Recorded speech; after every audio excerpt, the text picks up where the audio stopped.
by the time we reach the 18th century in Europe, we can say that where Erasmus lost the battle in the 16th century and the 17th century to Luther, the 18th century is the age of the triumph of humanism and of the forces of Erasmus over the Reformation. Because at the heart of Luther's theology, of Calvin's theology, both of whom were so heavily dependent on Augustine, was the view that man, as the Bible suggests, is corrupt in the core of his being and has, because of a historical fall, is now caught up in this bondage of the human will to evil impulses.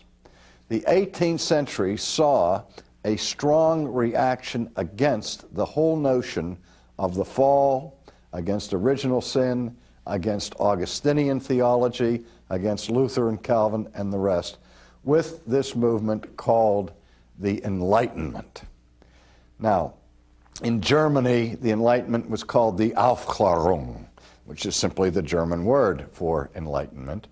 And the Enlightenment was a strong force basically in three countries: Germany, France, and England. And the thinking that came out of the 18th century Enlightenment had a tremendous formative influence on the New World as it was emerging here in the United States, and also for the future of Western Europe.